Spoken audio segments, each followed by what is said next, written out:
I hope you guys have enjoyed it up to this point with the speakers that we have. And thank you. And it's important that we continue keeping this kind of conference and bringing in these educators to educate us. You know, because with all the research that they're coming up with, and again, with the research that Lawrence had with what took place throughout the Pacific, imagine, we never knew any of this stuff. Then when the overthrow of the Hawaiian Kingdom came, I know everybody was thinking, well, how come the Queen didn't do something? How come, you know, our people didn't fight? How come this? How come that? And all these questions rose up. And so now, as a result of the research that's coming out, we're now finding that that was never true. And especially with what was taking place in the Pan-Pacific, because, you know, I look at Kumu Kaleikoa III, you know, as a very proactive king, because the decisions that he had to make were decisions that not everybody throughout the Hawaiian Kingdom agreed with. You know, because you had the traditional and cultural practitioners. And then he had to deal with all the foreigners coming into Hawaii. And what was taking place were that these foreigners were ignoring the laws of these islands. And so now, Kumu Kaleikoa has got to decide, what do I do? Do we continue with our ali'i system form of government? Or do we make changes in order for us to get recognized by other countries so that we can continue and survive? And if you put yourself back then, if you were Kumu Kaleikoa, what would you do? If you were presented with all these issues, the issues of your people and tradition and cultural practice, and then the international issues of everyone that's now coming into Hawaii. You have the whalers coming in. And of course they're coming in with all the diseases that they had, and the drunkenness and the disorderly conduct that they had throughout the islands. And at the same time, if you were the king, you could not enforce the laws of the land. How do we do this? This is the kinds of things that, from Kumu Kaleikoa, actually even before him, the kings had to deal with, you know, in order to try to solve the problem and protect their people.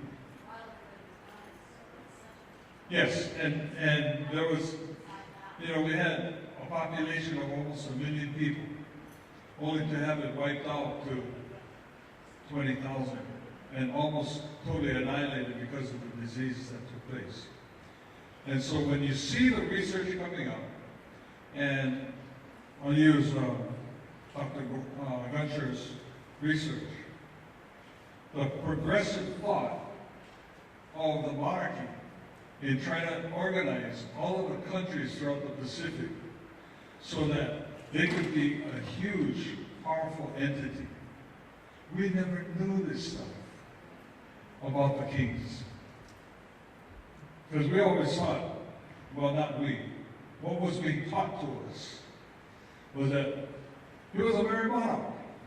All he wanted to do was get drunk and party. That's why he was called the merry monarch. And that was pushed in our brains all the time. And so we began to believe it, right? What? We got the Merry Monarch Festival in Hilo, so it's got to be true. You know, he's the one that restored the hula, only so that he could have it at his luau's and watch the Hawaiians dance. But that was what they were wanting us to think. Not true. And then the progressiveness of Kumu Kaleikoa is stepping up. And imagine, prior to him creating the Hawaiian Kingdom monarchy, he was the ali'i judge, juror, executioner. One man with a lot of power. And what does he do? He's willing to give up that power and create a constitutional monarchy. In order for his country to be recognized as a sovereign independent state. What would you do if you were in his seat and you were the all-powerful ali'i? Would you give up that power? Would you make the right decisions for your people or for you? Those are the kinds of obstacles when we look back and the decision-making that was taking place by our ali'i. And then, of course, you had Commitment the Fourth, Commitment the Fifth, and the establishment of the Queen's Trust, QLCC, and all these other ali'i trusts that came about because what they wanted to do was to protect their people. And they had the money, they had the land. Unfortunately, in some cases, like Lunalilo Trust, it fell into the wrong hands, with the trustees. Lunalilo Trust was set up so that they would take care of the kupuna. Largest landholding ali'i trust of all of them is now barely hanging on to a few acres, whereas it's in Hoʻihoʻi on Lunalilo Road.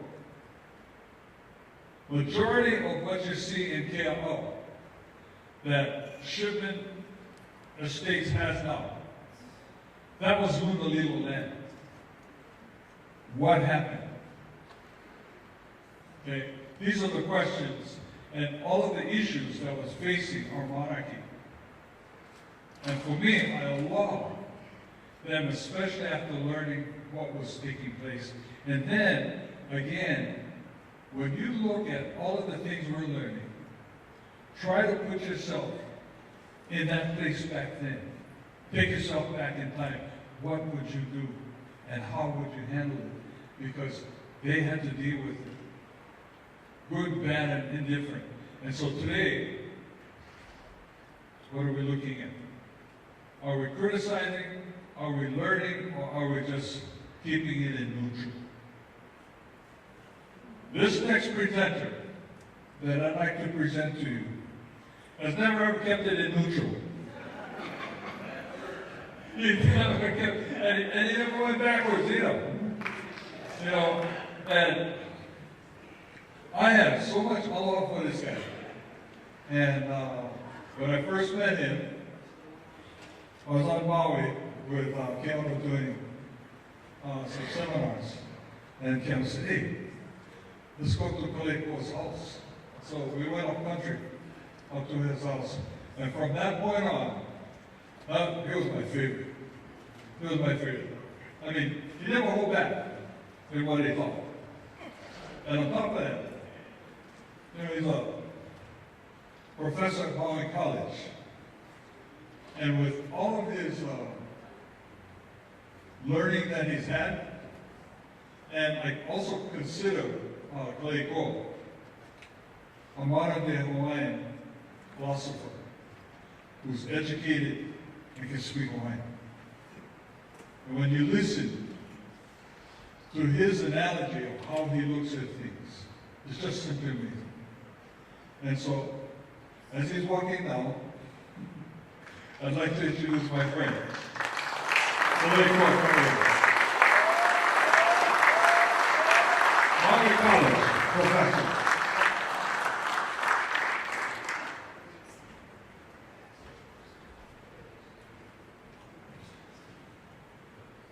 Oh, and second thing, and he don't see it. He don't see it.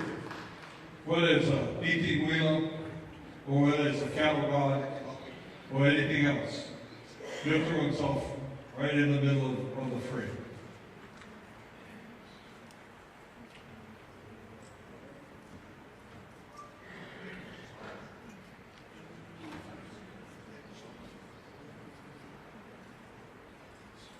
Well, I forgot to send out the memo.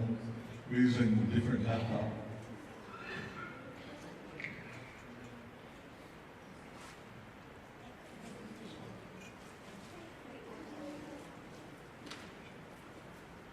Okay, good thing we got my cap, our technician over here.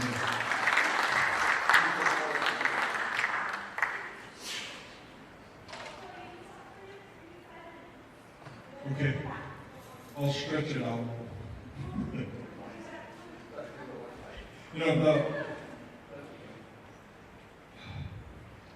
Reference was made, earlier about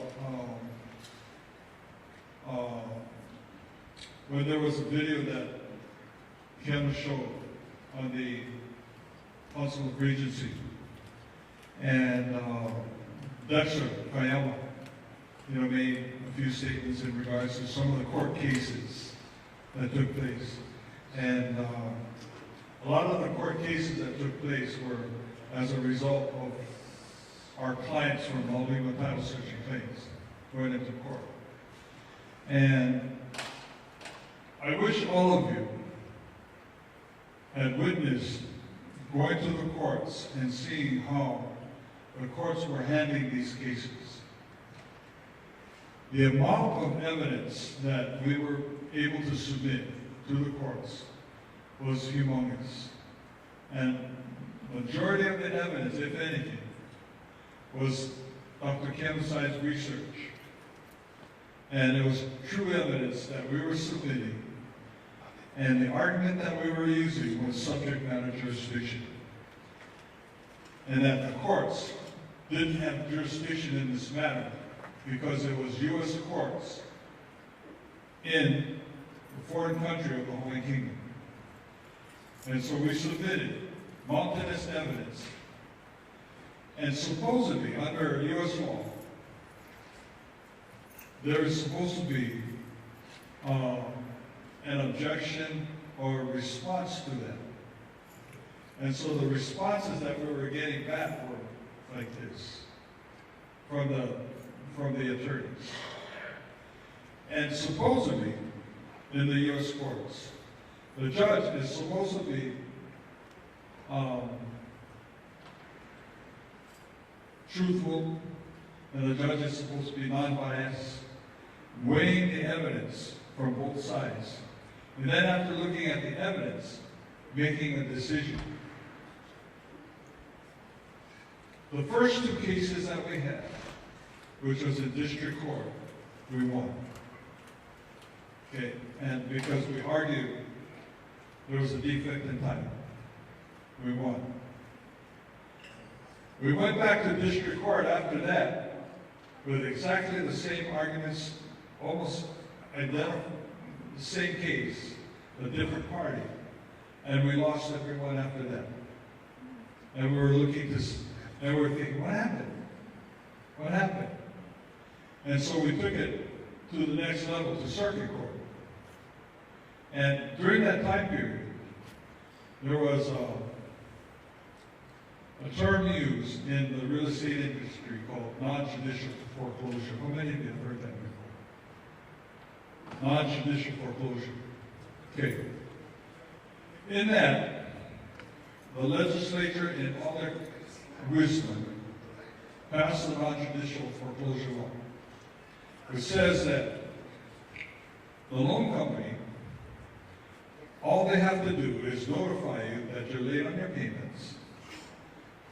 I think it's 3 or 4 times.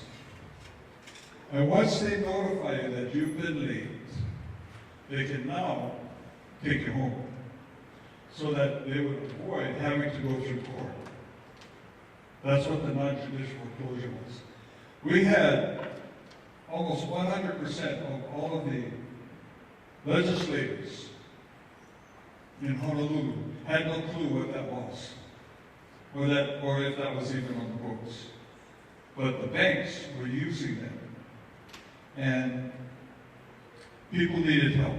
And this was during the time of the great, huge banking scam that was taking place across the entire country of America, as well as here in Hawaii.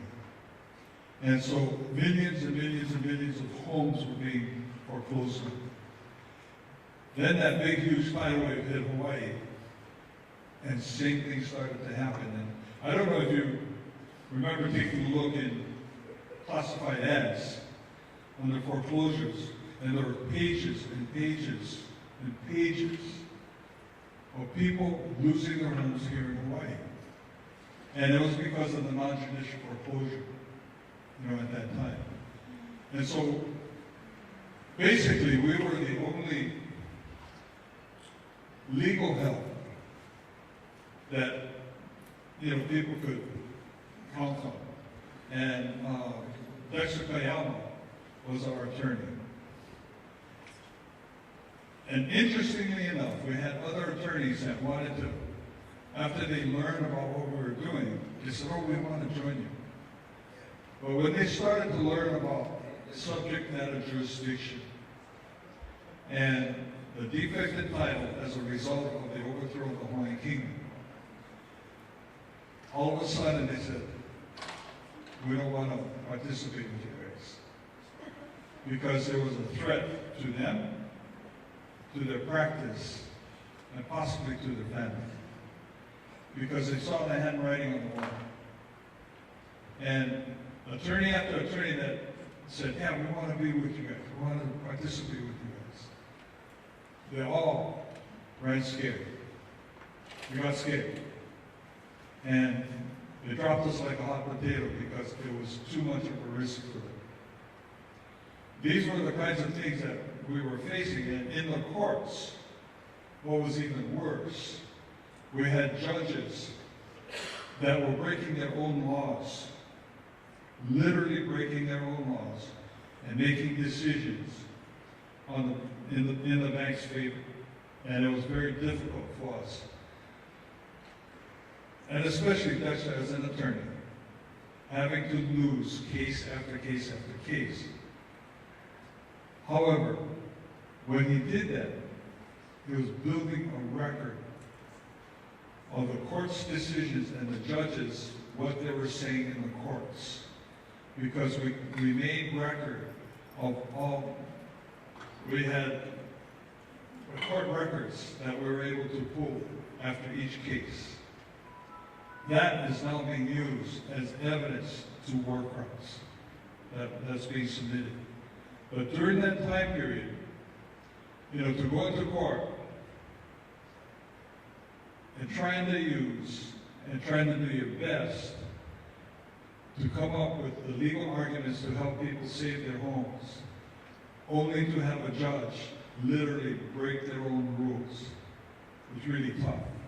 And knowing that what we have to fall back on are the court records, so that down the road we would be able to file war crimes. And this is what's taking place today. So, we're almost there. I stretch it out long enough.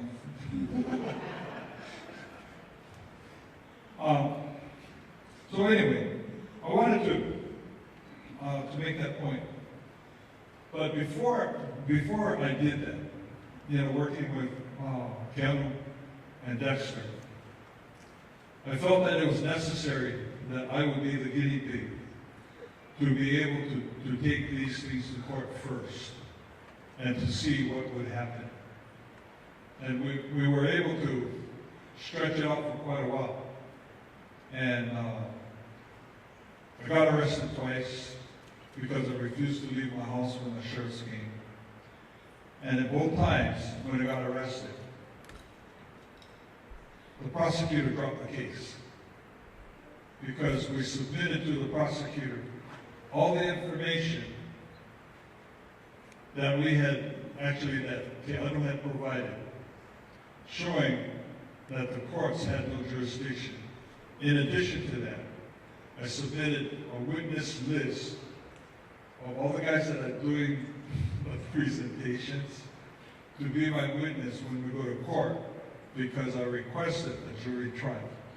And we needed to get that decision out of the judge's hands. And we needed to take a chance on the jury once we presented that evidence. And that's when the prosecutor dropped the case, because my case, and being arrested 2 times, was a criminal case. And if we prevailed in that case, that criminal case would set precedent throughout all of the islands. And they couldn't afford to take a chance of somebody like me winning the case. So that's why they dropped it. And when they dropped the case the second time, I'm talking to my attorneys and I said, how can we keep them, from dropping the case, because I want to go to court. And they said, you can't, because they're the guys that filed that arrested you, and now they're dropping the case. So those kinds of things were in the background. And now we're here today and we're seeing, the results of everybody's work, and I'm so excited. Especially to have this young man over here coming down all the way from the mountain and be able to give us his manao, because his manao, Kumu Kaleikoa Kāʻeo.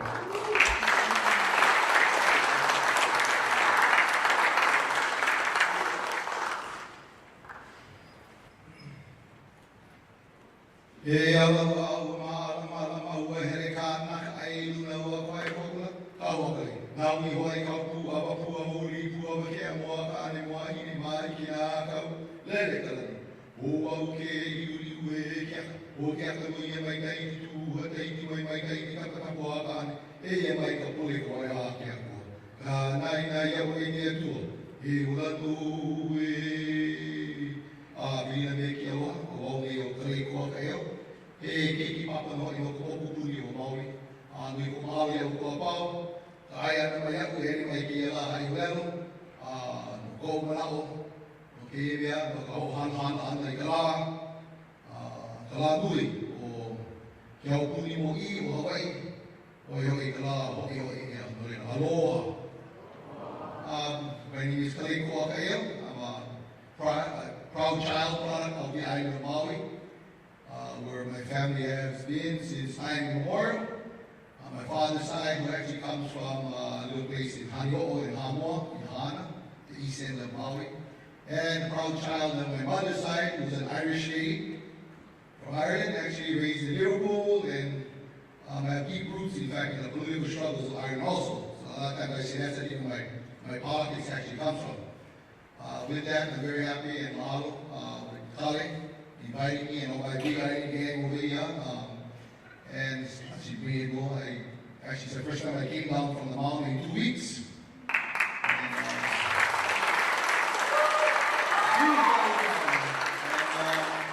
to be very happy, and in the past, when you asked me for just always, the timing wasn't right. But you can see, I always believe, the cosmos knows the destiny sometimes, the best times will appear, and this was in fact the right time to be in this island. So, mahalo barakale.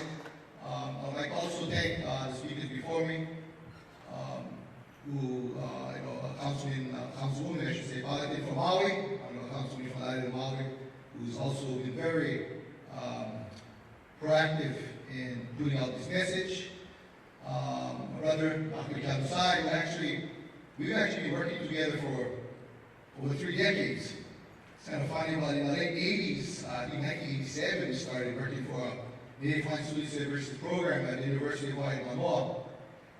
The University of Hawaii actually used to pay us to go into schools and talk to the young Hawaiians out there. And so, and we still basically do the same kinds of work. And by and large, for us, it's great addition to all the great, the research that is going on right now is so fantastic.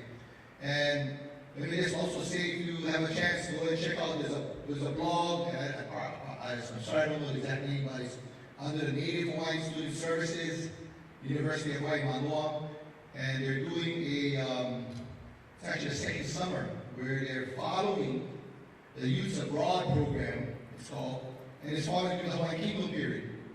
In the 1880s, 1870s, and 1880s, when the Hawaiian Kingdom, when we had the embassies and diplomats all over the world, they began to send young Hawaiians at the time throughout the world to study and learn.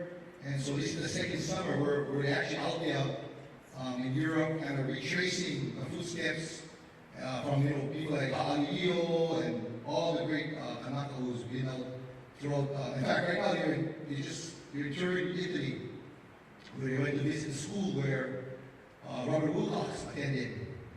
And they were actually, some pretty impressive places. They went to actually visit the site of the old embassy, of the Hawaiian Kingdom Embassy.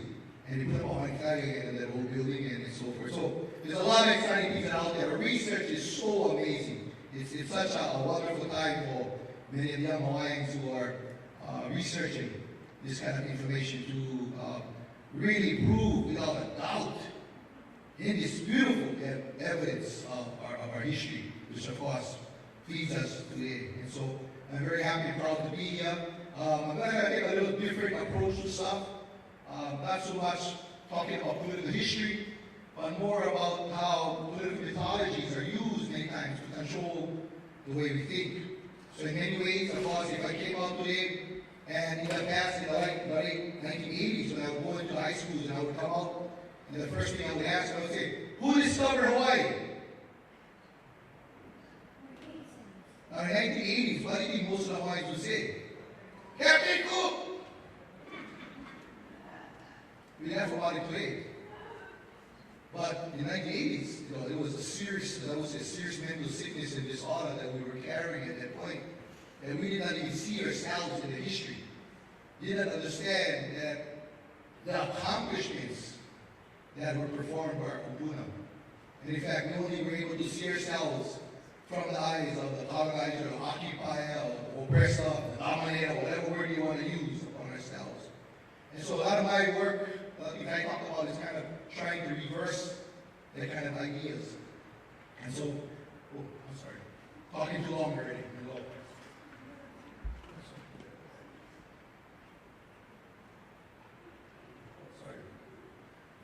I got all the good stuff I say. Now, I have a lot, this is something I usually take 2 or 3 weeks to kind of lecture through, so it's going to be we're going to go poo-poo style. We're just starting the basics. And I apologize. I didn't know. Where am I heading? What's going on here? I'm sorry. I might be going in the wrong direction. Sorry. Let's try this again. Presentation. View. Oh. Let me try here. Sorry. Remember what's the best technology person? Okay. And it's a lecture entitled Hawaiian Conscientialism. You know, what kind of the word conscientialism? It's kind of the opposite of this kind of what would be called mental decolonization, where is mental decolonization is kind of sense of, you're referring to the sense of colonization as a center. So it's kind of a reactive, process. And for the idea of Hawaiian conscientialism is kind of proactive approach in trying to say how do we think as Kanaka or to Ho'o Kanaka. And the word Ho'o Kanaka generally means to become Kanaka. It also is a word that we use to be courage, to be brave. Kind of like man up, is what it means. And something I'm kind of working on with this idea that we need to really analyze the ways in which we can liberate ourselves, not just politically or economically, but I would argue, in fact, more importantly, how we liberate ourselves mentally and spiritually as a people. So this is kind of where I'm coming from with this lecture. Now, I apologize if I get anyone angry, if you get upset, they want to share, and so forth. I'm going to start with some basics from our own cosmologies. Now, a cosmology, of course, comes from the meaning of cosmos and gonos. And gonos kind of means a generation. In other words, a genealogy of the cosmos. And according to our stories, it gives a particular story, a mythology, if you will, a narrative of who we are and how we got here. Now, what we find is all peoples have cosmologies. Right? They take a basic Judeo-Christian cosmology. The Judeo-Christian story of mythology, this idea that how does God, how many days does it take for a so-called Jehovah God to create the world? Where he works for 6 and he takes a vacation on the 7th, right? He creates the idea of the Garden of Eden, right? He creates Adam and Eve. And what is Adam given? Dominion, good word. Yeah, so Adam is given dominion of basically everything. What does it mean? Adam is given dominion. What does the word dominion mean? To dominate. What is a dominion? There we go. It's all part of the mythology, right? He's given power, control, ownership. The idea is everything around him is rule. For him, his use. That ideology is something that's part of what you would call European, American ways of seeing the world. The world around us is to serve our desires and needs. That is a particular way of seeing the world. That's magic. I'm trying magic. Now, in the Hawaiian worldview, it's a very different story. I many Kumu people. We start first, I went very quickly with this. In fact, this alone is a long 2-3 hours. But anyway. And these are the opening lines of our Kumu. And the opening lines of the word Kāʻeo. The word Kāʻeo, you know what it means? Time, like time, epoch of time. The word Kāʻeo also means like space. Space that's out there. Yeah, space, time. Where have you heard that idea of space-time before? Huh? Einstein! Well, I'm going to argue that quickly. Before Einstein came up with the idea of space-time, Hawaiians already had their concept in the very opening lines of the Kumu people. But in Hawaiian Kumu, space-time is not also the word Ao means like to flow. You know, like our current moves in the ocean. So the idea of Hawaiian time and space are flowing. Kahuli. Yeah, like huli chicken. Kahuli. Time, space, are flowing. It starts to turn. And when it turns, everybody clap your hands together real quickly. Rub it real hard. Rub it real hard. And rub it real hard. Rub, what happens? What do you get? Heat. And what is heat? Energy.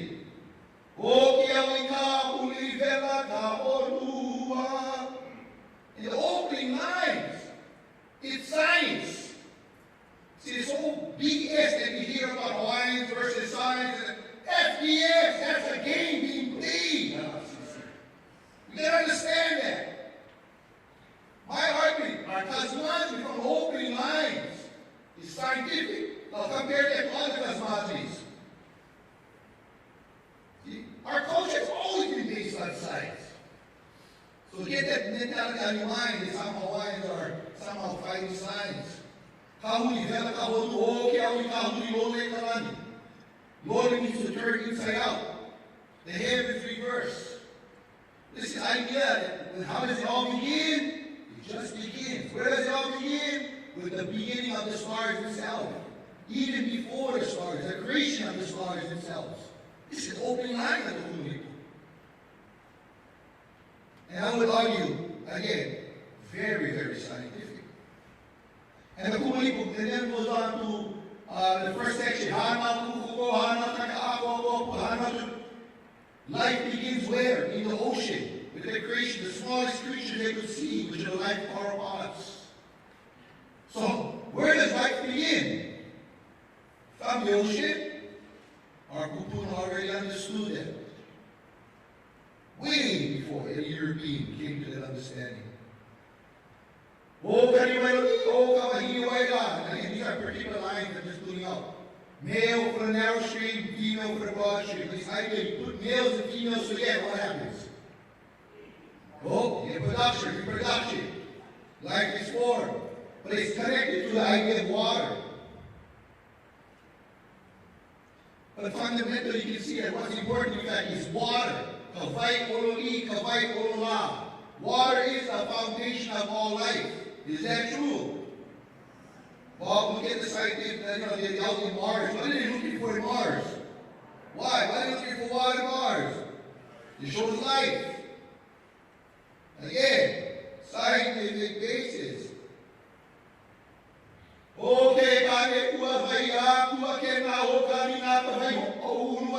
This is towards the end of the first chapter. There are actually 16 chapters. And at the end of the first chapter it says, maleness, harming.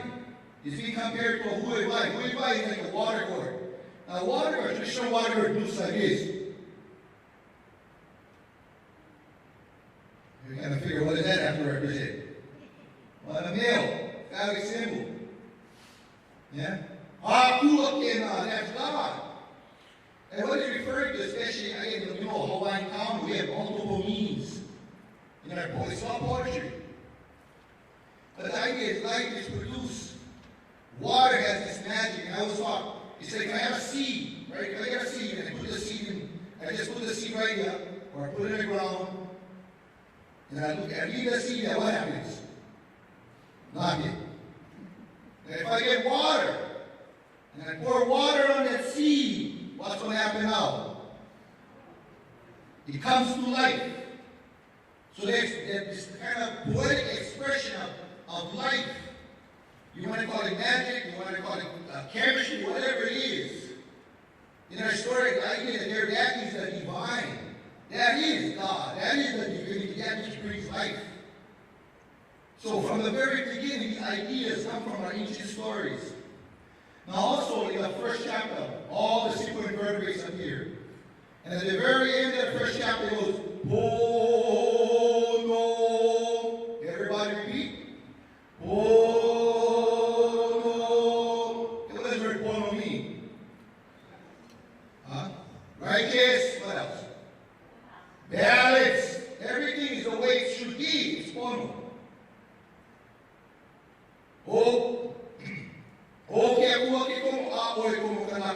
Akua enters, not humans. This idea that during this time period is the time of the divine, the time of the gods, everything is perfect. Akua is here. And you notice they say what? Akua. They don't name the name of this Akua. It's just the great Akua. He enters, not humans. But the deeper meaning is, I was taught, it's also with each life form, I've played with this before. Each life form has within it divinity, the essence of what you want to call God is in each and every life form. Humans have not entered. And everything is what? Oh no. Peaceful, it's all dark. And the word po refers to being sacred. And this goes on. To the second wall, we have the swimmers. In the third wall, we got the flyers. In the fourth wall, we got the creeper crawlers, like a Hondu, for example, in Rodeo. And of course, when the turtle comes up on the land. So there's an indication. We need to understand life beings were in the ocean. And sometime in great antiquity, they began to come up on the land. They lay eggs, the creepers, the crawlers. In the fifth wall, you have the pig-like animals. In the sixth wall, you have the rat-like animals. In the seventh wall, you have the dog. And you can see it's coming closer to humans, right? The pig, the rat, and then the dog. And in the eighth wall, is born the first being, the first human. And her name is Lailai. And she's female.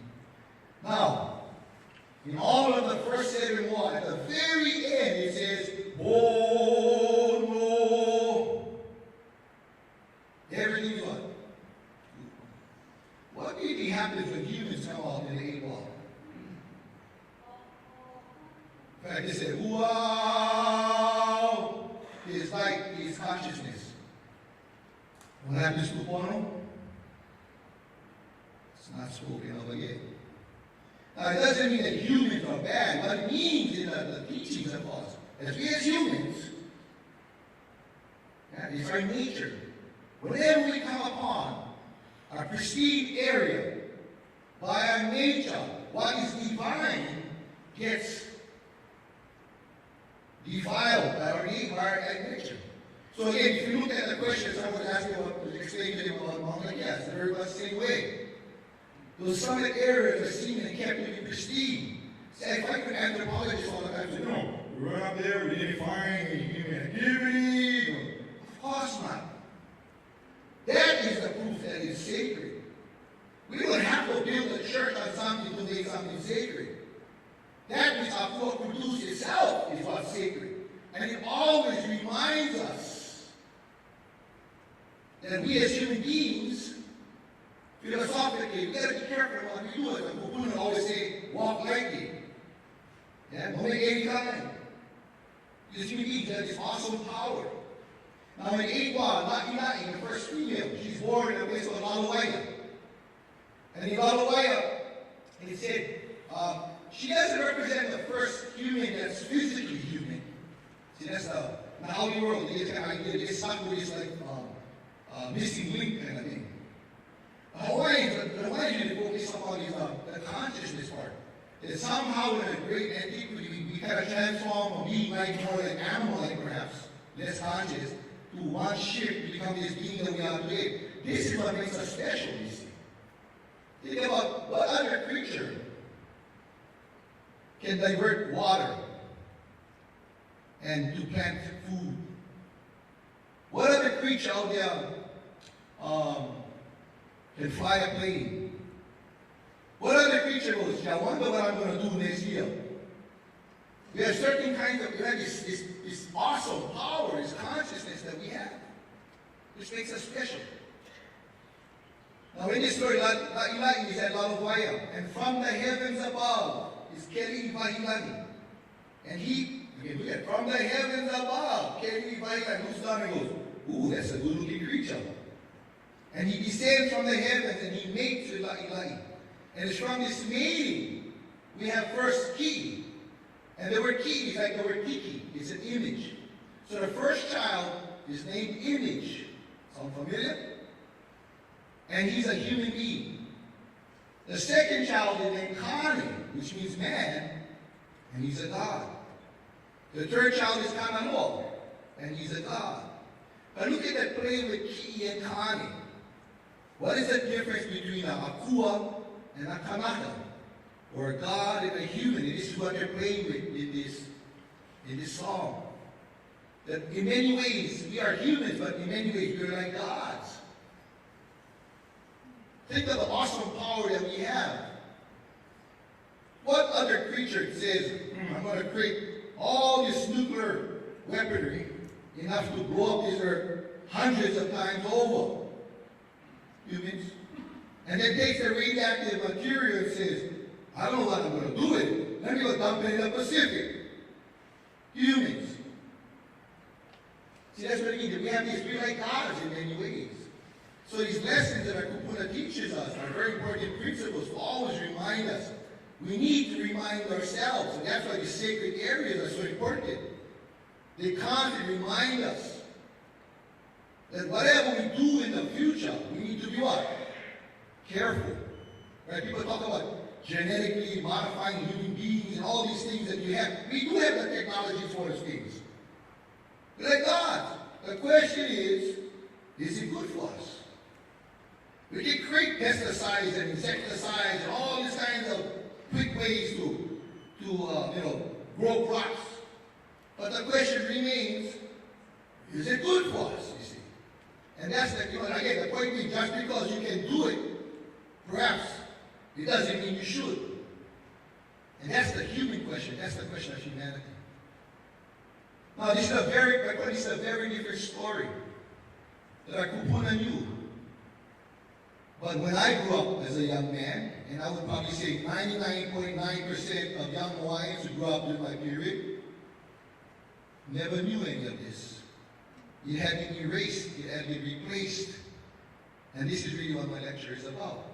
You can understand how we got into this position and why it's not just important but necessary for us to reverse that kind of thinking. And if we're to look at the world today, what is a big fear for the whole world today? Huh? Global warming, climate change. And who's getting blamed for the cause of all of this? And who? The monkeys, the fish, the turkeys. It's us. We, the human beings. See, that's why I argue this is not just about spirituality. I believe this is about saving the world, in focusing us to rethink who we are as these creatures in this world. And I believe this ancient wisdom can help us to guide us to a better way of seeing the world. Okay, I'm going to jump on that side. I heard him go way. And the great George Howe, who led the Hoʻihoʻi movement in the 1970s, fighting for the return of Kaho'olawe and the bombing of Kaho'olawe, in his great wisdom, as he says, we are in a revolution of consciousness. Consciousness, the way we think. What we are looking for is what? The truth. The truth, the truth, the truth. So when you look at research, for example, you just saw earlier, so this is part of the truth. At all times, research, the truth is what's going to provide us the means and mechanisms for us to better this world. Kumu Kaleikoa, a great African from Kenya, a literary writer and critic, and he comes up with this idea, what he calls the cultural bomb. To kind of explain why I'm in this condition, when I asked young Hawaiians 30 years ago, who discovered Hawaii? They said, Captain Cook. How the hell did we get into that situation? And he describes it by using this idea, what he calls the cultural bomb, which purpose is to annihilate a people's belief. Now look at that word. What is the word people's belief? So the key word is belief. In their names. And all you got to look at in the history of modern Hawaii. Yeah.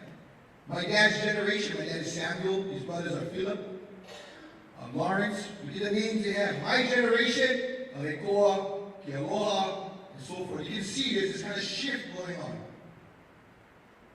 In their language, there's a reason why Hawaiian language was banned officially in 1896. It wasn't because they couldn't speak Hawaiian. It wasn't because they didn't like Hawaiian language. It wasn't because the majority of people in Hawaii spoke Hawaiian. It was purposely done for what? To control, to dominate. In their environment, they want to change their environment. In their unity, right? One of the mythologies, we always say, oh, you Hawaiians just cannot get along. You ever seen the United States at this moment? Pointing a finger at us. Eh? I can look back at 1897, you can see the dishes right outside. Virtually every Hawaiian was unified. See, that's the mythology we get taught. But when you find the truth, it changes your thinking very differently. In their capacities in automating themselves, it makes them see their past as one wasteland. How many of us grew up understanding what happened July 31st, 1843? How many of us know what happened November 28, 1843? How many of us know what happened on January 16 and 17, 1893? Well, when I went to high school, I had one page in my modern history of Hawaii class. The overthrow happened, there was rebellion, the Queen cried, and that was it, something like that. That's all we learned. There's a reason why the truth is hidden, you see. That's the cultural bomb. And makes them want to what? Distance themselves. I don't like being Hawaiian. I don't want a Hawaiian name. I don't have nothing to do with being Hawaiian. Because all that's taught about it is the negative part. But look at today. What's going on today? The total reversal to education is going on today. And what he also teaches us, and he's this great quote, he says, the bottom line is to teach us what? That death is holy. Meaning, you Hawaiians, you're lucky. You're lucky that Marines were landing on January 16, 1893. You're lucky Hawaii was annexed by the Americans. You're lucky the U.S. Navy was in Pearl Harbor because the Japanese would have bombed you guys also. You know this one. You're lucky you don't speak a foreign language. Try that one out. See, that's the cultural bomb. So part of my talk, which I will not get yet, is to kind of talk about this. How did we get to this way? So let me move quickly. So what is a political myth? A myth is an interpretation of what the myth maker, right? There was an annexation that happened in 1898. Rightly or wrongly, it takes to be hard fact. But by the fact that it is believed to be true, in fact, it has nothing to do with being true. It has to do with the idea to create the idea that is true, that people believe in it. See, that's the main word, believe. That's a political myth. But let's look at some anyway. This is the first one, Adam and Eve, right? Usually in my presentations, I would just show you the first one and I would say, who's that? People, boy, Adam and Eve, where are they? Garden of Eden. But what's wrong with that first picture? What's wrong with that first picture? Come on. They're white. There is no way scientifically we descended from white people. That is a scientific fact. You don't believe me? Read Mendes and Emmanuel Arnold. This is a scientific fact. Now, even music had to adjust, but even music, they kind of lightened up these Africans. But the truth is, we all descend from Africans. That is scientific truth. And the question is, how come even to this day, you can watch a movie, some channel, and they'll have some story, and they still have the same portrayals that happen even to this day? Now, why would this be? What's the purpose of having the creators, or original people, be white? Right? It has to do with empowerment. It's always about empowering and disempowering. Always. Who gets to tell the story does it that way. You ever ask the question, who built the Great Pyramids? Well, we get the Hollywood version, Charlton Heston, Neil Brenham. And Charlton Heston represents who? Moses, Ramses, and Seti. Right? That's the Hollywood version. And if you look at this cartoon here, I mean, this is, Well, who built the Great Pyramids? Something specific, come on. Which is who? There we go. You don't believe me? And if I can just say, don't believe one word I say, you should find out for yourself. I'm going to be playing a game on you myself, keeping your own minds. But the truth is, Africans. Don't believe me? Do your research. You will find not one European image in Egypt. For those who built the pyramids. In fact, even National Geographic talk about the Black Pharaohs. The more older you look in Egyptian history, which are called the Kemet people, the darker they are. That's the truth. And the oldest pyramid, almost 5,000 years old, who were living in that area, but African people, without a doubt. Not some people believe it's aliens and other things that might be ideas, that's why. But I'm talking facts and evidence. When you look at the pictures within the pyramids, they're Africans, without a doubt. Why would they be Africans? Because where's Egypt? Where's Egypt? Yeah.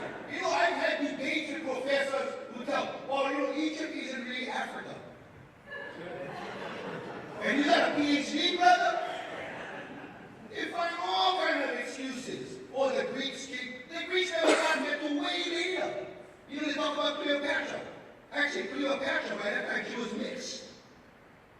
How about this one? From Cleopatra to us, you know that distance in time, right? Us to Cleopatra, that's a pretty long time ago. The pyramids to Cleopatra is longer. It's more ancient. That's how old the pyramids are. Some of the greatest feats of engineering and mathematics ever produced, and produced by Africans. And there's a reason why they portray it as somehow being produced by Europeans. There's always to empower and disempower. Hey, go right there. Well, what about Jesus? Well, we got this picture here. And some people think this is actual Kodak moment that was shot live.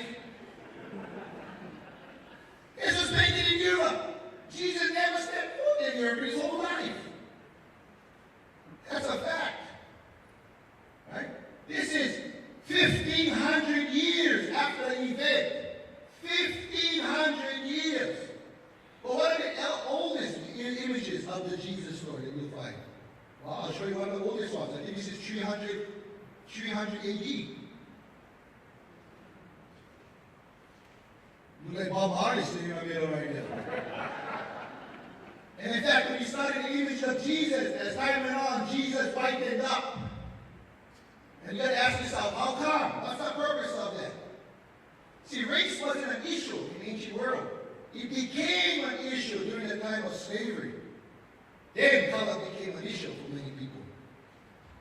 I don't skip through this, but again, my point is just to understand. We can understand. Who discovered America? Columbus, walking 92, sailed the ocean blue. God, gold, and books. I learned all these things as a little kid.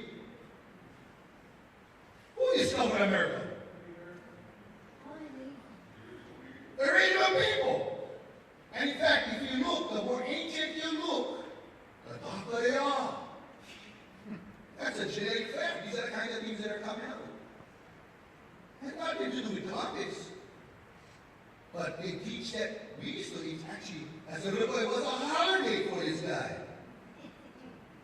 Why would they make a holiday for this guy? Because the mythology they have to make you believe is true. Who's being empowered? Who's being disempowered? And of course, this whole led to the idea of doctrine of discovery. Yeah, where the Pope, first in the mid-1400s, says, if you go to war with the non-baptized, heathens, barbarians, you can enslave them. In fact, the word slavery comes from the word Slavic people. And then later on in 1491, I forget the name of it, papal bull, anyway, Pontifex Rex maybe, I forget, the Terra Cetera, anyway. Now he says, and if they're not baptized, not just enslave them, but since they're subhuman and less than human, they'll really own the land and you can take their possessions and own them. Who decided that? A guy in Italy. That's right. A pope. His idea. Forever changed the world, that thinking. Caused the death of millions, if not hundreds of millions of people. Murdered, exterminated. Because of the idea. Now let's look at this picture. I don't have time. This is De Las Casas. If you get a chance, go look at De Las Casas. He went along with the so-called conquistadors. They were so prideful of what they did before. They used to actually document what they did.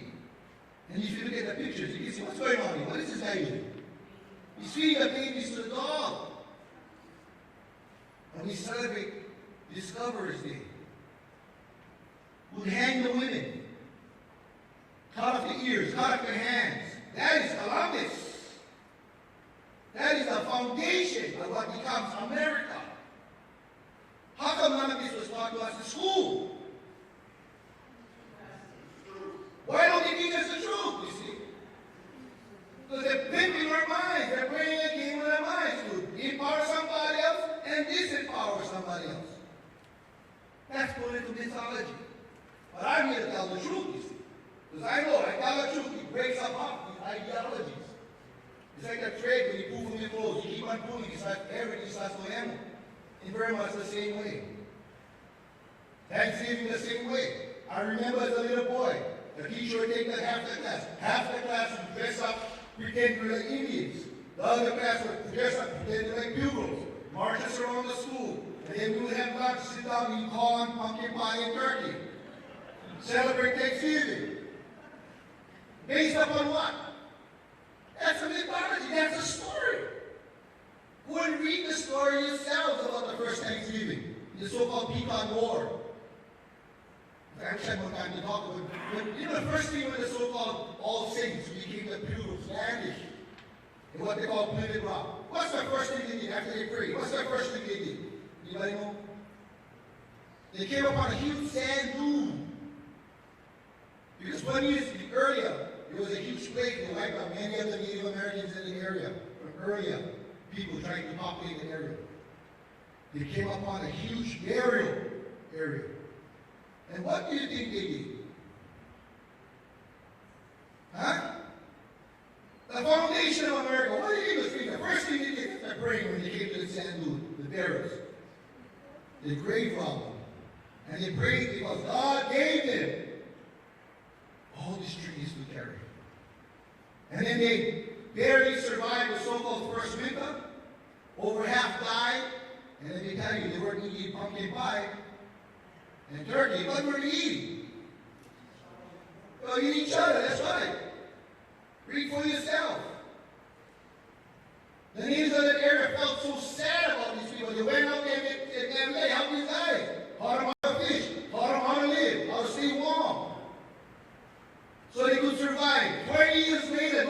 survivors did what? They attacked those people. Murder them. He like the Pilar massacre. And not just murder them, burn them in fire. And celebrate the first Thanksgiving in prayer. And they talk about the stench of the burning bodies, that God had blessed them in that victory.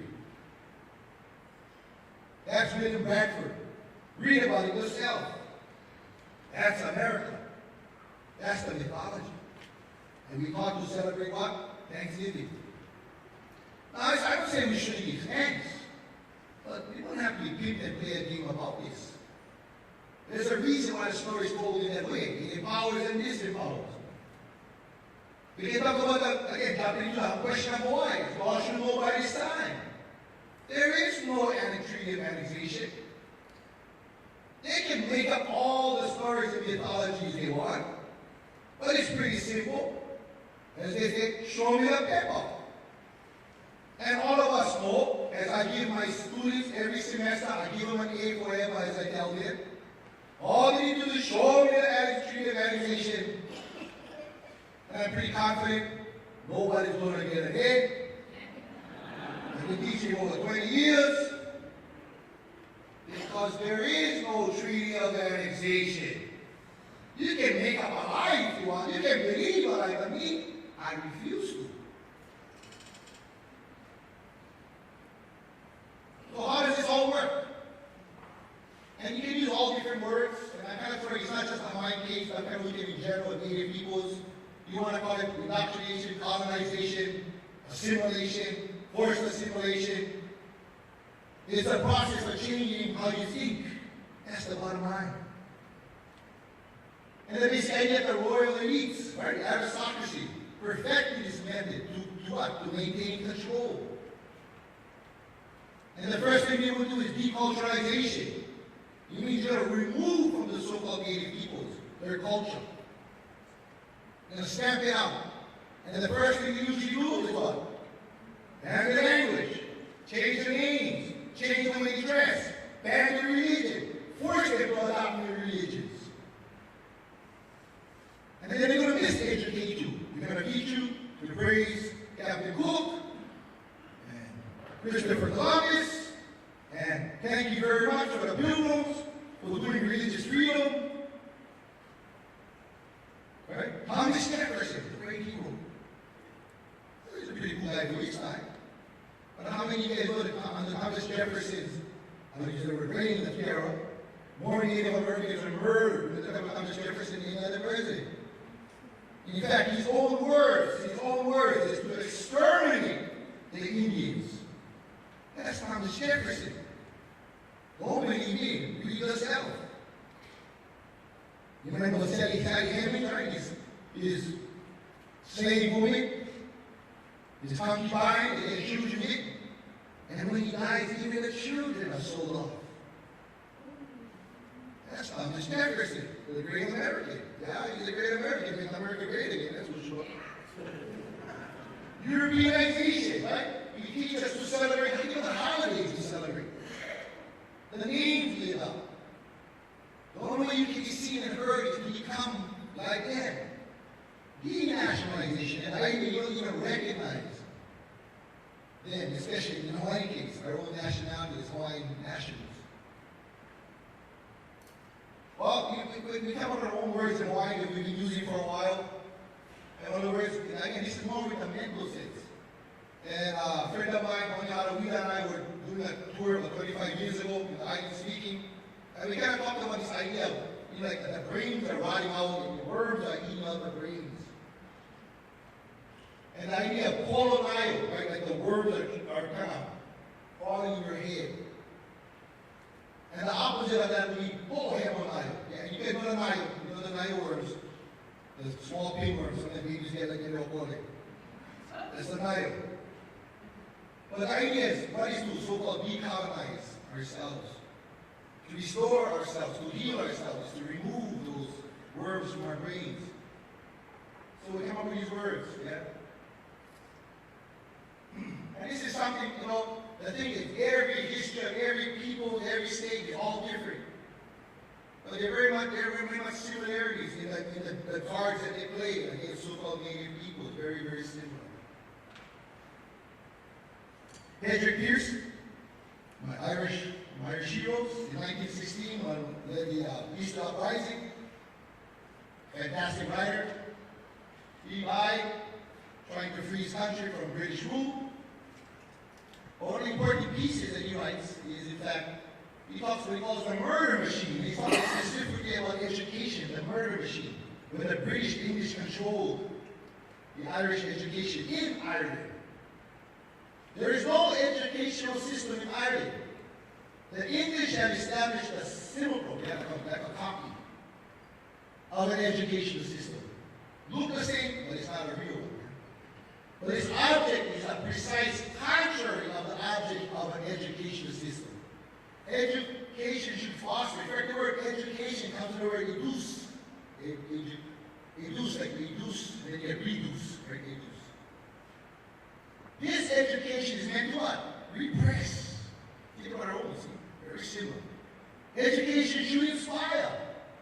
This education is meant to tame. Now, why would you want to tame the Irish? So that the Irish don't like that. Don't say anything. Education should harden. This education is meant to enervate. The English are too wise a people to attempt to educate the Irish. Look at that. So are the Americans going to educate us? The scholars at the University of Yale are going to educate us? University of Hawaii, going to educate us? The Department of Education from the United States, they're supposed to educate us? I ain't that foolish. So we understand the role that education plays in destroying who we are. It's, basically when you look at what's called the birth eating the first schools, many American schools that were set up. By whom again?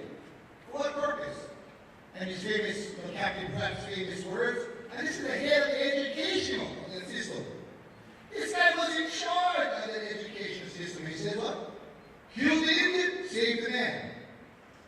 In other words, to make an Indian a human being, we have to destroy and kill any sense of the so-called nativeness. That was the actual policy. Now, what's who we think can kind of, not in the same words, but follow the same policy? In fact, the very first headmaster came from these kinds of schools. His name was Reverend Olson, in fact. He writes a very famous song. Reverend Olson writes a song. In fact, Reverend Olson also was involved in the locking up of the Queen and the Bush plantation.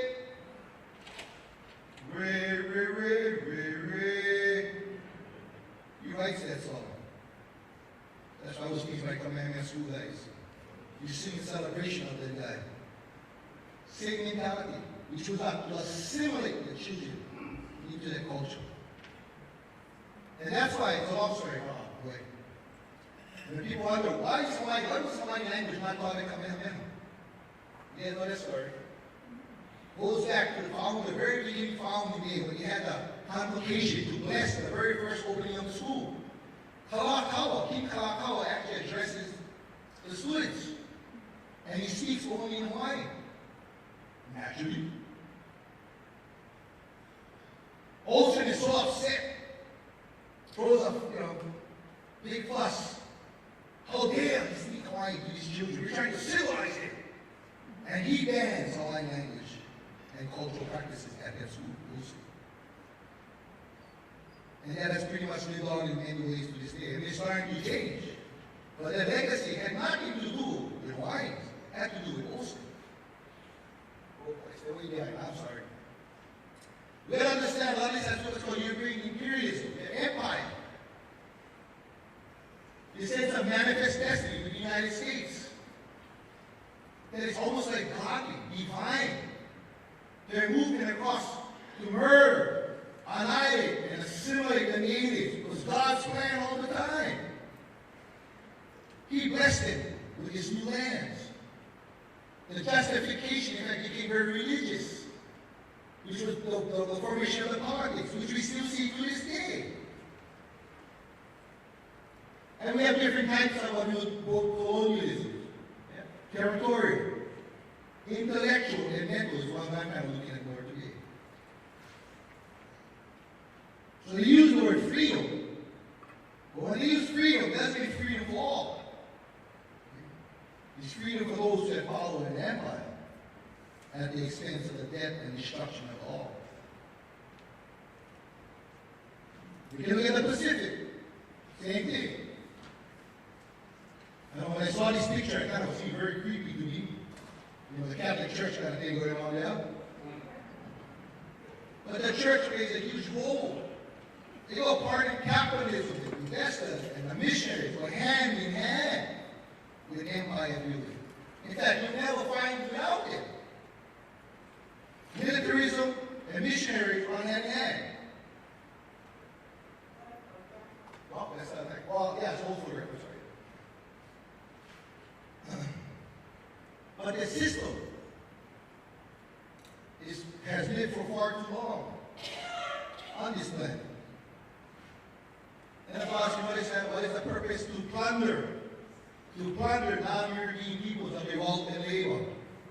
So whether it was to eradicate Native Americans so you could plunder their land and resources, or to extract humans from Africa to be slaves to do so, they all went hand in hand in parcel with the missionaries and capitalism.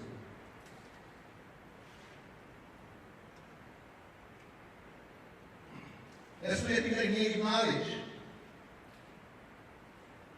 How knowledge, again, the purpose of this kind of creation of knowledge, think about university, educational systems. The first purpose is to disconnect us from who we are.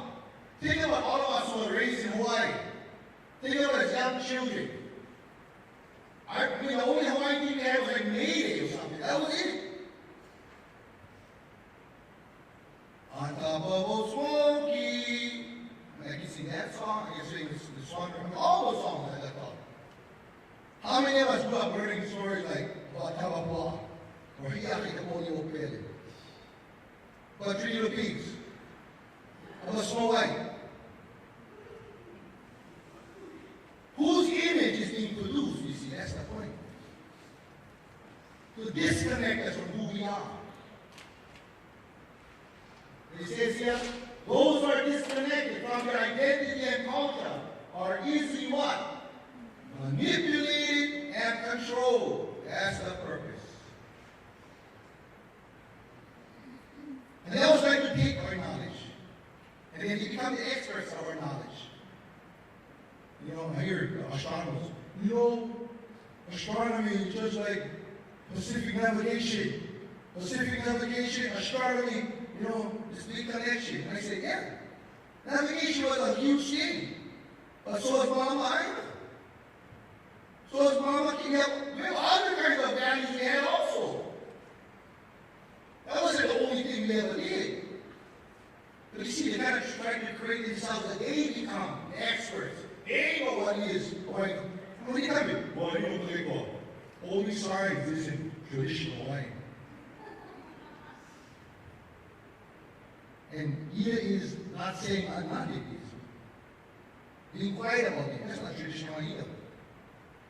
As I would say, there's nothing traditional in Hawaii about foreigners controlling our sacred lands. If you want to show me that story, you will find nothing. There's nothing Hawaiian about others defining for us who we are as a people. Nothing. You want to play culture? Let's play. Because if all you got is this navigation stuff, it's pretty simple for me. They like to borrow our philosophical religions and ideologies. And then, you know, make them your own. And you see this around the world. All natives are exploited in that way.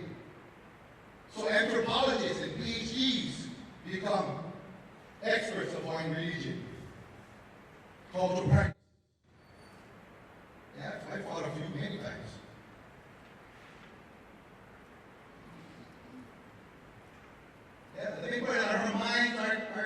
Kaleikoa. So I'm going to run real quickly. But one thing we look at, the worst, who suffer the worst, who've been mentally miseducated the worst, are those who, as you can at the very bottom, no were more thorough than among the Christianized, Western-trained, native intellectuals. Those are the ones many times, they fall the deepest. Because many times they're rewarded for thinking that way. And that's why there's a difference between being an educated Hawaiian and a Hawaiian educated person. It's not the same thing. Being educated means this. When you have no connection to the issue, no issue to the culture. And in fact, I tell you a story about 15 years ago, I went to a big shot college on the West Coast. Young group of Hawaiians, I went on stage, same thing, and I said, who discovered Hawaii? Oh, this tall looking Hawaiian guy stands up in the middle. Captain Cook 7078! And I said, what school you graduated from? What do you think he said? Oklahoma! They educated you well. And then I started shaking after he was down. Now, obviously, this guy is very intelligent. That's not the issue. But he had been miseducated to not even understand who he is in the world. And those are the ones that end up being the most manipulated in this issue. That's right. Pacification. Very much. I'm not have time to go through all of these kind of stuff, but I'm just going to real quickly. All right, there's a difference between being educated and being trained.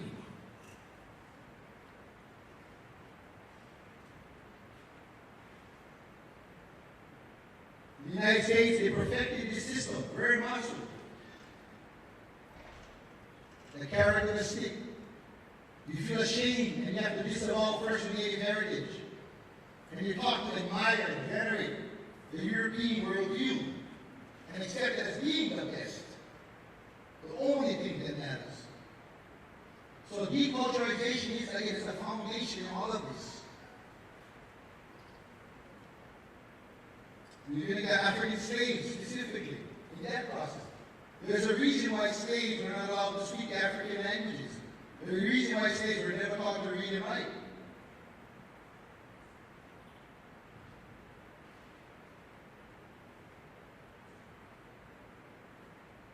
And miseducation, of course, is the purposeful way of transforming a people. And the three main agents, purposely eliminates, misrepresents, or trivializes the role of Native people. Again, go to our own history. That's why we're in this age of rediscovery. Because as young people, we had no knowledge at all of the things that occurred just over 100 years ago. That was stolen from our minds. The idea that in 1843, November 28, Ha'anio was able to secure the recognition of the Hawaiian Kingdom as an independent nation state at the time when there were no other native nation states. There was no China, there was no Japan that was recognized, no India, no African countries. But the first time European was who? Right here. An accomplishment performed by our kupuna that they knew 100 years ago, and that was erased from our minds. But thankfully for the work of the scholars of today, and the educators of today, and the community workers of today, this is all being reversed.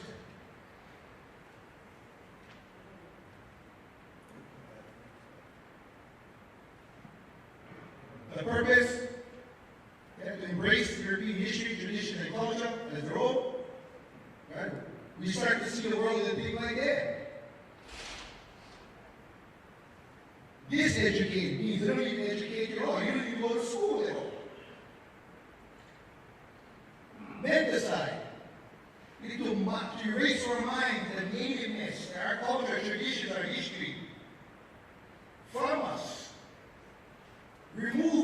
and then replaced with an opposing worldview. So these words, and I'm trying not to go through all of these words, it's not a conceptual incarceration, great for so-called scholars, that even when we look at how we can see the world, the possibilities of the world, it's incarcerated between what they define as what is impossible, what they define as what is important and valuable.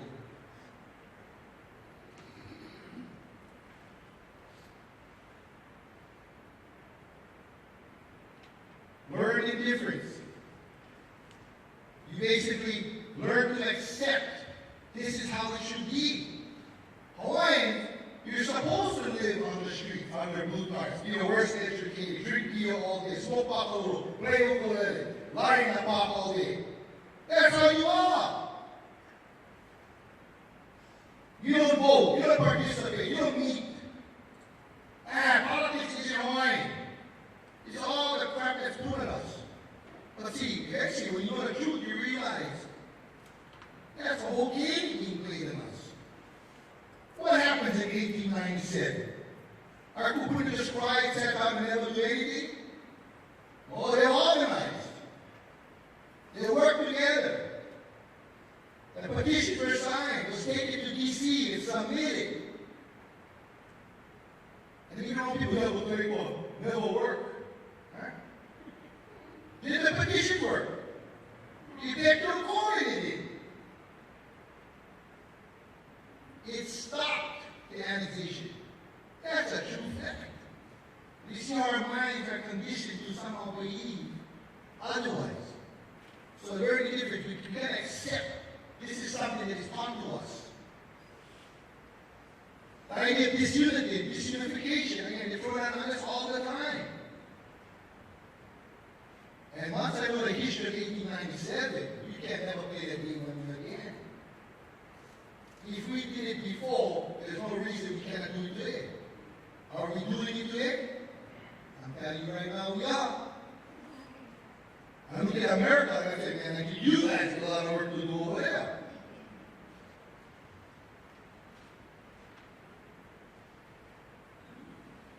I'm sorry, I have to go through all this stuff, but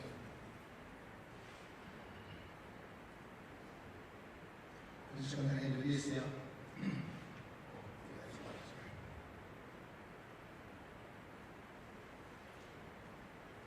Just anyway, just talking about how in the last 20, 30 years, there's been a strong reawakening, thanks to the work of people like Dr. Kamasai and Mr. Luia and others, and even to this day, learning, appreciating, re-embracing this knowledge, cutting through the crap, challenging those ideas which have plagued us for far too long. No longer will accept that idea. When I would go into the schools in Hawaii, young Hawaii would say, Kumu, but reading and writing, that's not Hawaiian. Oh, foolish you are. And if you knew the truth, in the mid-1800s, we were considered, if not the most literate society in the world. Hawaii.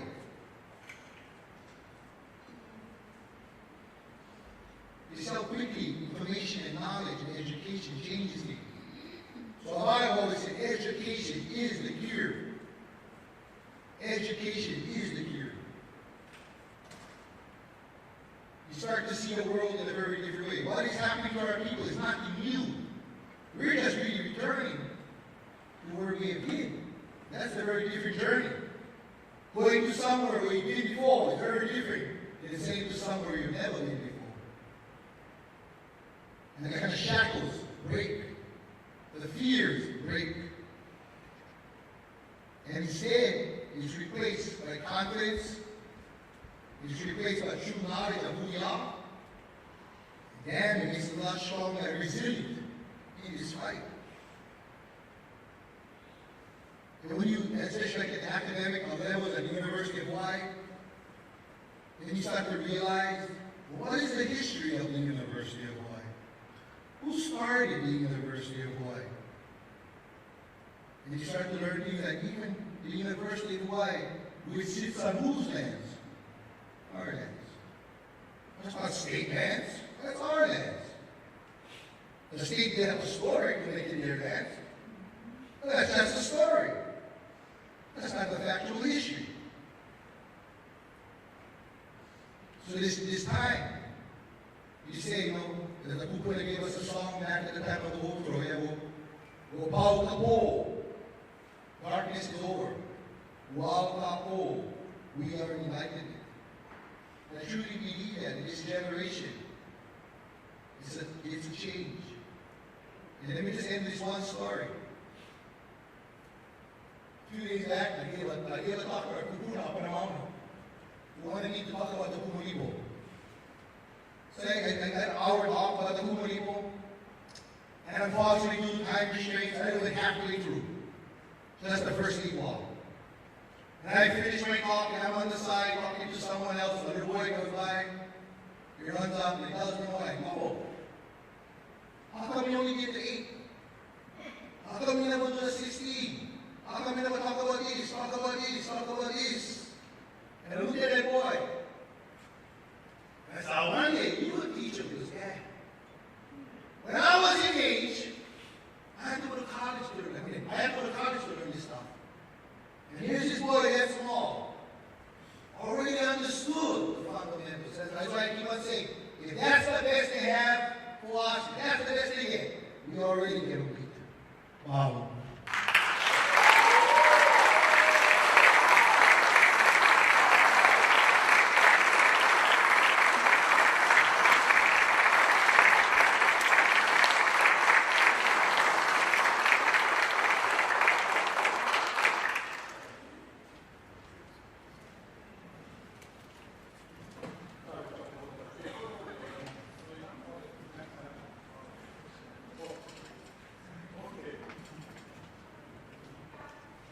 Okay. Question and answer for Kaleikoa. Any questions? All right. Come on, so that everybody can hear. I noticed the common theme there about the colonizing minds. I'm wondering if you had already in your classes or in your independent study identified that the theory of evolution was a method by which they were teaching them to outhold themselves or get rid of their religion or the ways of God, that they were supposed to be trying to evolve from being monkeys, etc., etc.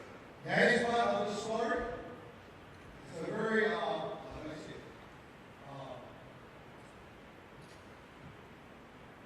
politically charged question. That's for sure. But you have to get this at the heart of the matter in many ways. That, like I said, the deeper you look at the past, the darker they are. For example, remember France? There's this thing about a French painting in the caves. 30,000 years ago. It's French. Okay. But what kind of people were living in France 30,000 years ago? There weren't white French people. These were African people who were living in those areas. So my point is, when you look at history, you start to realize, these are things that are hidden, I should say, perhaps better, from the truth. Because what it does, right, it destroys a lot of the mythologies of not just how we as Native peoples are. See, that's the thing with white supremacy. It's not just destructive to those that are oppressed. The opposite makes those who are rewarded with that privilege of the oppression actually believe all these false ideas. You see that? In other words, they start to believe many of the things are these falsehoods which empower them to somehow see the world as being, this is how it's supposed to be. That somehow there's this natural normalization of that process and not really understanding. And it's really complicated, like back to what you stuff, how those lies are perpetuated to hide many times things about our physical history of who's been in this world for a long time. In fact, I'll tell you, just go Google it, try to look up the earliest people in printed. was the earliest Irish. And you clearly see what we consider white people are really just, well, we are all mutants of Africans. That's the truth. We're all mutations. But genetically, we all come from the same tree. But the tree has been altered depending on the environment in which we live and the questions of survival. As we all know, natural selection is something that occurs. Yeah. Anyway, yeah, I appreciate the question. I wish I could, I could talk for 2 classes about it, I'm sure, but I saw another hand back there. Yeah. Yeah. Where can we find more lectures like this online? Yeah, I mean, yeah. YouTube, everybody's seeing on YouTube and that kind of stuff. But I would just say this, there's so many great minds out there right now. We're in a time where, I mean, the things that are being researched and found and brought out, it's just amazing. Everything from environmental sciences. How many of you guys know people like Kiana Frank? You ever heard of Kiana Frank? So Kiana Frank is a young biotech, I don't know, microbiologist, I guess, from Harvard. Hawaiian girl. Teaches at UH now. Man, I sat with her 1 hour giving me this whole talk about biology, and I said, I learned more from her in 1 hour than I did my whole life. Because she approaches the teaching of biology from a very Hawaiian way. But these are the kind of young minds. And so here's people like Kiana Frank, Harvard PhD. So when she plays the game with the white PhDs in the University of Hawaii, they can't put anything over. Because she knows their stuff even better than them. But instead, what she does, she incorporates Hawaii and Hawaiian values into the basics of her curriculum. But there are many people like that you see out there in the scholarly world. And in fact, I would say right now, if you're lucky enough, anybody been up to our Pu'uhonua, Uhuluhulu, we have that, Kanaka University going on every day with many of those great minds and grad students. Every day you go up and learn something new. So they're out there. Is that online? Can I go to university? I think there are some of you. But, I mean, they have like maybe, I would say like 18 to 20 lectures on every day up there. Yeah. And amazing stuff from all over. Yeah. Oh, yeah. Has anyone given any thought to having a core group of Kanaka Maoli that will go into the school systems like the DOE or whatever school systems here and in the continent to teach Hawaiian through Kanaka Maoli lens? Because, otherwise they're going to have people that don't really know it.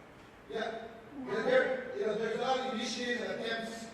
It's a slow process. It's only recently, I think, even the Department of Education for example, if you look at the statistics of the Department of Education for Hawaiians and Pacific Islanders, where are we? At the very bottom. For far too long, and I need to continue to have the same kind of programs over and over and over. But the DOE themselves, I think, they are very aware and realize whatever they've been doing hasn't been working. So there has been some initiatives that people are looking at different ways, in fact, to change the curriculum and change the, how teaching is taught, pedagogies and so forth in the schools. And not just in the schools, but whether it's in the prisons, whether it's working with families or community organizations, those are the kinds of things, initiatives that are going on every day. And again, when you see what's happening up in Pu'uhonua, I mean, it's just free education is going on right now. And I would believe the most important education is not found at the University of Hawaii.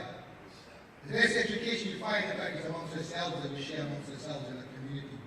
And that's all for free. Yeah, over here.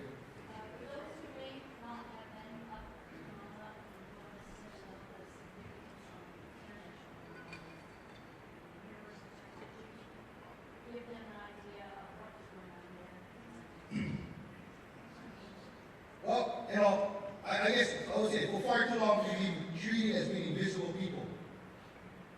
Ignored. Others have determined for us our future, management of our lands and waters. And we're really at the time in history, at least inevitable, as people get more and more educated, you see. You cannot pretend anymore. I I refuse to say I will accept, yeah, they have a treaty of annexation. I refuse to say, yeah, the state actually owns that land. I refuse to believe the University of Hawaii knows what's best for our people. I refuse. I refuse to believe that foreign corporations should determine what happens to our lands. And let me just tell you one story. But in 2015, when the first struggle was going on in Mauna Kea, I went to a meeting, and there were some astronomers there. And this one astronomer comes up to me and he goes, you know, Kaleikoa, Mauna Kea belongs to the world. And I said, really? You speak for the world? You see his sickness. He somehow believes that he speaks for the world, first of all. This 1%. He speaks for the world. And then I said, wow, how did the world come to own? Well, and then I began to teach him, explain to him the history. But you see, you quickly realize, I'm telling you the truth, he doesn't care about the history. So that's why for me, this is about humanity. This is about humanity. That we are real human beings. There is a real history here, a real culture, a real religion and spirituality.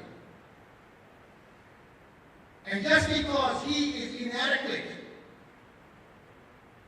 and he has supremacist beliefs and he thinks his vision of the world is the only thing that matters, I refuse to accept that. Because I believe all peoples have a right to be human beings and be treated as human beings. To somehow believe that he can give Mauna Kea to the world is founded on the same thing I just talked about. That's a sickness that he carries. I refuse to accept that. I refuse to be dehumanized anymore in my life. And some of you are familiar with my court case, for example, with the language, the same way. The Maui Circuit Court, the Maui 2nd Circuit Court of Maui. The original language was Hawaii. Hawaii wasn't something new in that court system. It went from Hawaiian into English. You said, well, you know, why do we have to provide a translator for you? And I said, no.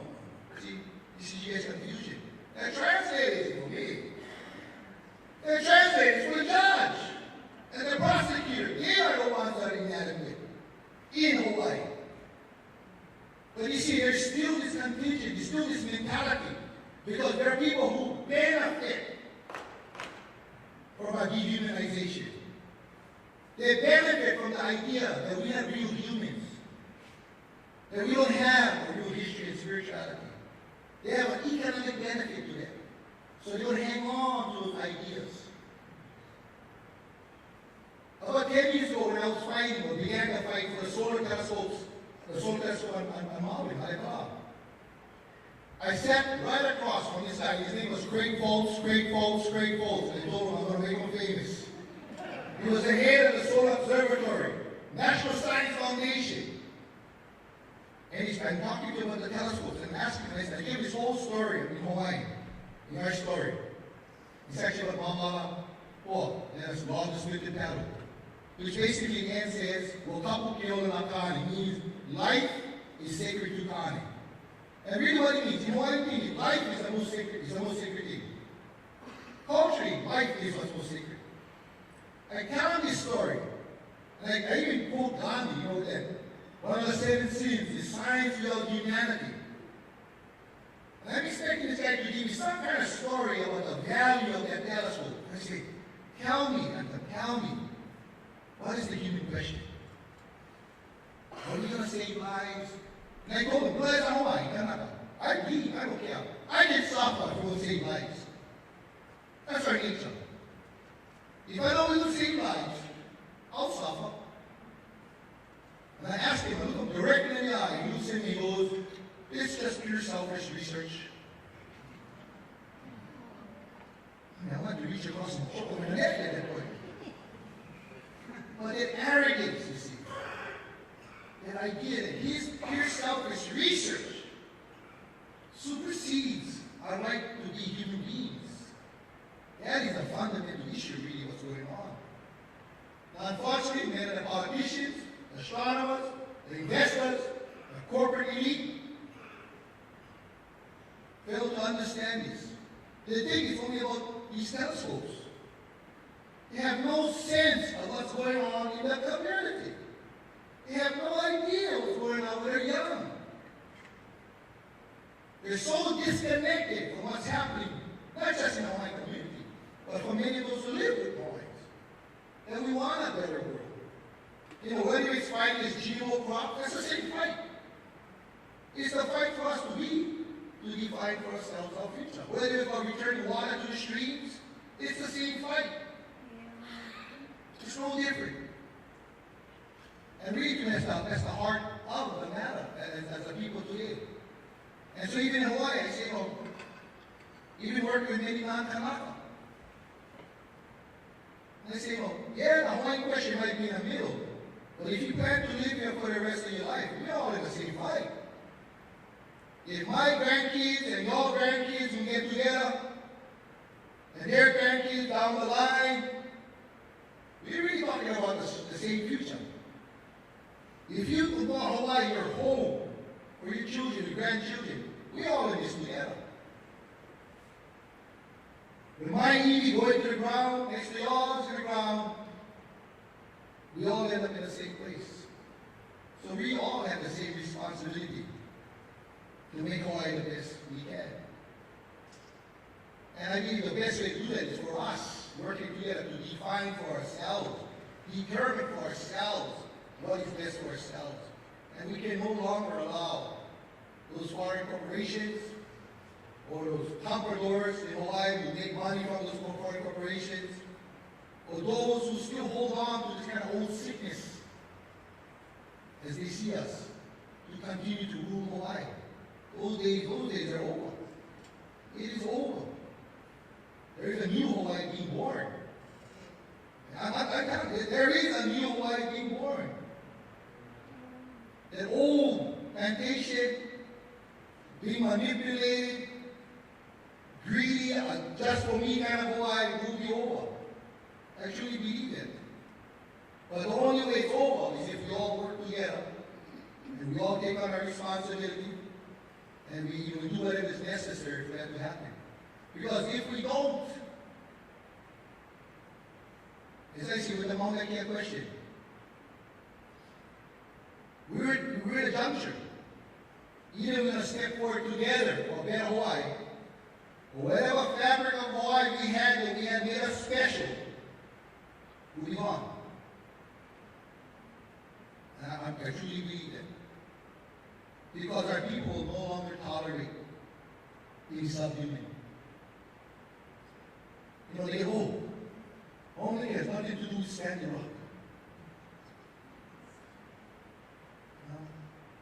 The little they know, we've had a long relationship with many of those who have worked in Standing Rock.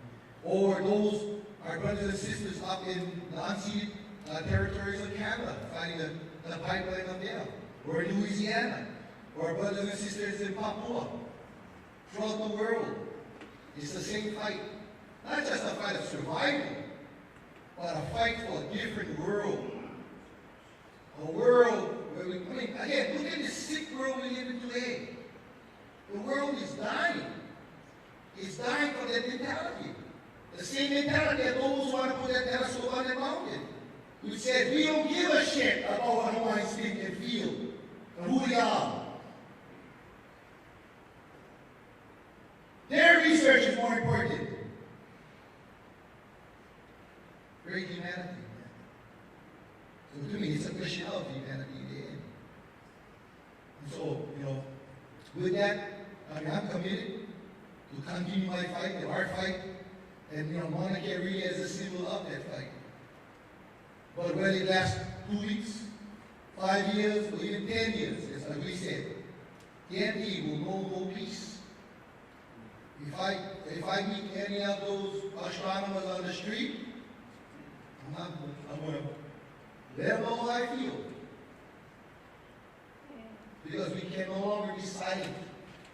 You know, I no longer accept that kind of boy. That kind of boy we're only wealthy 1%ers. We'll take waters from our streams and divert so they can get a second swimming pool, or a jacuzzi, or 3-car, whatever it is that's going on. That has to change. And I actually believe, and I sound crazy, I believe Hawaii has something to offer the world.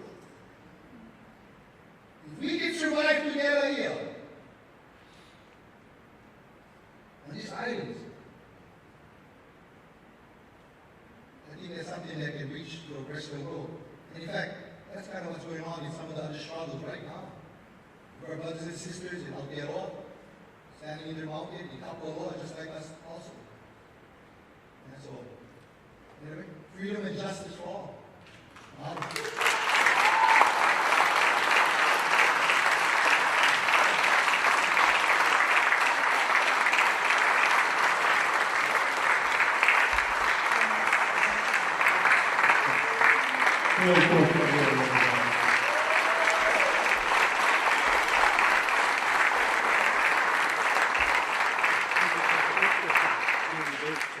I'd also like to recognize people that helped to put this conference together. I brought up Bobby Amato over there, who's occupying and Kumu Gaspar.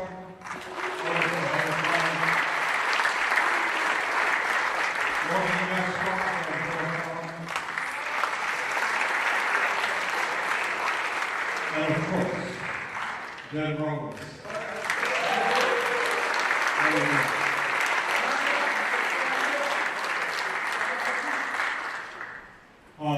There are many hands, and we've got guys over in Kona that are organizing that. Neil, Hoʻihoʻi, and many others. Oh, and we also have Kumu Kaleikoa.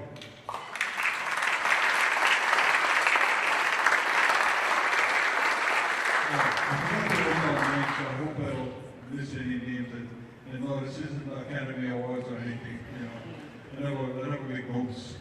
But I'd like to thank all of you for coming.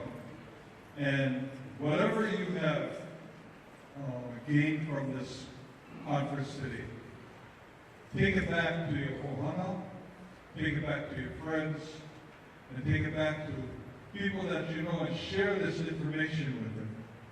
Because the information today is so valuable for us to be able to move forward, you know, and move forward together.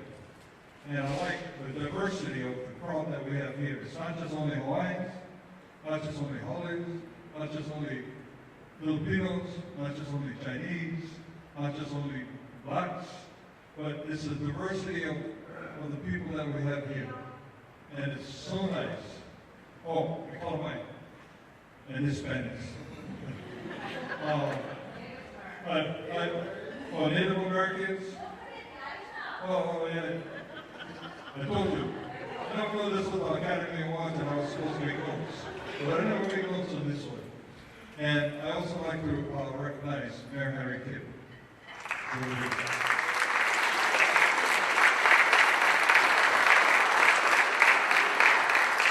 So while we're joining us and we're still hungry for all of this food for thought, come join us tomorrow over in Kona at Yamaha.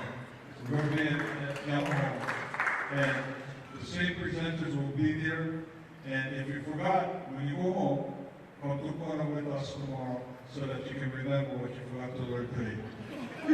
Mahalo, everybody. Thank you.